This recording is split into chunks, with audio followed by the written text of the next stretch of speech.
कुछ खोजने की तलाश में, कुछ जानने की आस में, निकल पड़े हैं खोजी कुछ पूर्वजों के संसार में।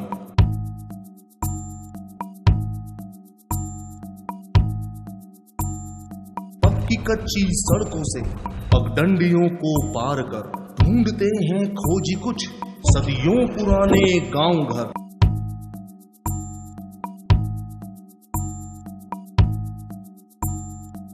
यात्रा है जानने की, खंडहरों में झांकने की, मिट्टी पत्थर जांचने की, गहरी बातें नापने की।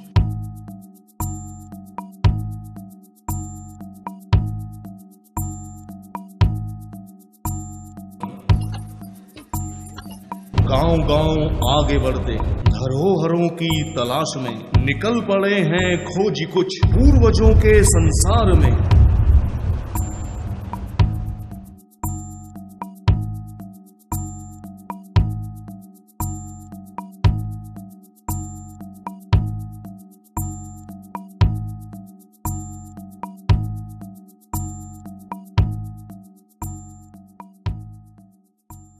I'm from a Norwegian corporation, foundation for seismology, and we run a long-term project with IIT Roorkee on seismic hazard and risk assessment here in the Himalayas.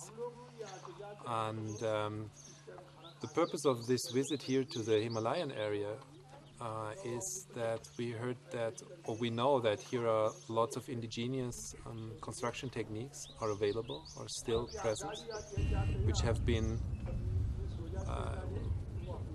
been not yet available in, for example, cities like Dehradun or more popularized areas.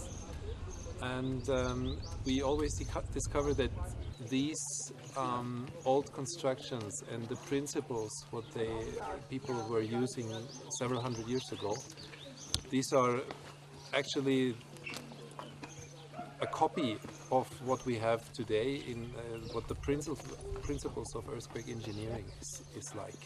So many of these principles are also in today's constructions applied, and so we hope to simply get some new ideas what we can also maybe implement in our daily practice.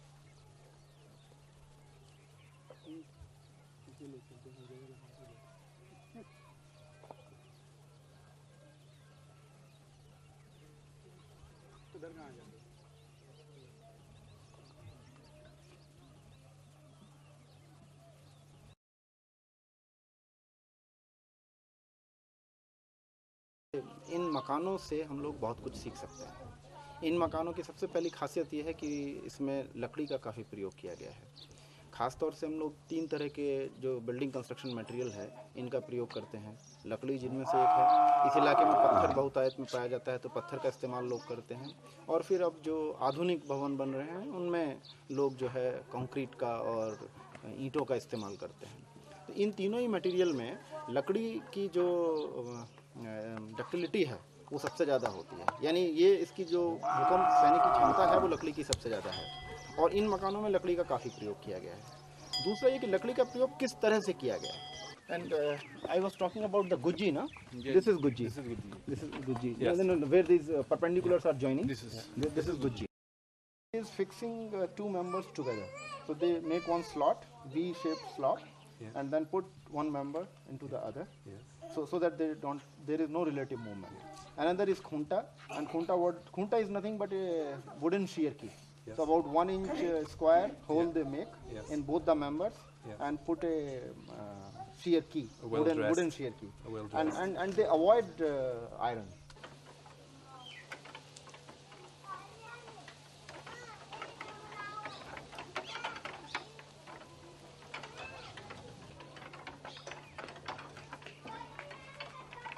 कि हमने पूर्व में जो अपने अध्ययन किए उनसे पता चला कि ये जो भवन है अभी नहीं बने हैं, ये करीबन 1000 साल पहले बन चुके थे और इसमें भूकंप सुरक्षा के करीब सभी जितने उपाय हम कहें वो समावेशित हैं। वो नींव से हो या फिर जोड़ से हो या उसका जो प्लान है उससे हो या अन्य चीज़ें हो, और कई इसमें ऐसी विशेषताएं हमें लगती हैं जो कि आज से 1000 साल पहले लोग जानते थे।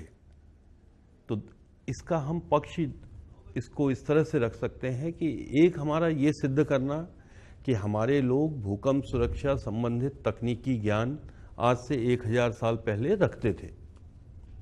दूसरा ये कि ये हमारी सांस्कृतिक विरासत है जिससे कि हमें आने वाली जनरेशन्स के लिए, आने वाली पीढ़ियों के लिए सहेज के रखना, और इसीलिए हम कुछ अंतर्राष्ट्रीय और कुछ राष्ट्रीय विशेषज्ञों के दल के साथ उस क्षेत्र में जा रहे हैं, ताकि इन लोगों ने कई अन्य क्षेत्रों में इस तरह की पुरानी इमारतों को देखा है, उनका अध्ययन किया है, तो उनसे सलाह मशवरा करके कुछ नई बातें हमें जानने को मिले, ताकि जिससे हमें पता चल सके कि हमारे पूर्वज किस तरह से इस तरह का निर्माण करते थे, क्यों करते थे, कितना उनका ज्ञान था।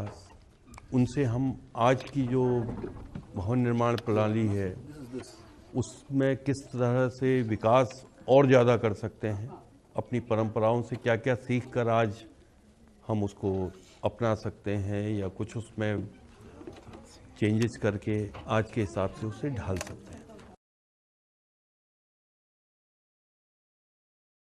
हमारे आने का एक तो बृहत्तर उद्देश्य है। वो बृहत्तर उद्देश्य ये है कि हम ये समझना चाहते हैं कि हिमालय में, क्योंकि ये एक भूकंप की दृष्टि से बहुत संवेदनशील इलाका है, सब लोग जानते हैं कि हिमालय में भूकंप आने की संभावना काफ़ी ज़्यादा है। तो ऐसे में यहाँ के जो घर हैं वो भूकंप के लिए कितने सहनशील होंगे, भूकंप आने पर यहाँ क्या स्थिति उत्पन्न हो सकती है, इसको समझने के लिए यहाँ पर जो घर हैं उनको समझना। लेकिन इसमें एक हमारा और उद्देश्य है, वो ये है कि जो पुरानी निर्माण कला है और जो नई निर्माण कला है उसके बीच में क्या अंतर संबंध है। हमने पुरानी निर्माण कला में जो चीज़ें सीखी थी वो किस तरह से नई निर्माण कला में आ रही हैं, या किस तरह से हम उनको धीरे धीरे भूलते जा रहे हैं, या जो चीज़ें हम पहले जानते थे शायद उनको अपनी नई निर्माण कला में इस्तेमाल नहीं कर रहे हैं। तो हम अपनी नई निर्माण कला में क्या परिवर्तन कर सकते हैं, पुराने निर्माण कला से क्या सीख ले सकते हैं जिससे हम उसको भूकंप रोधी बना सकें।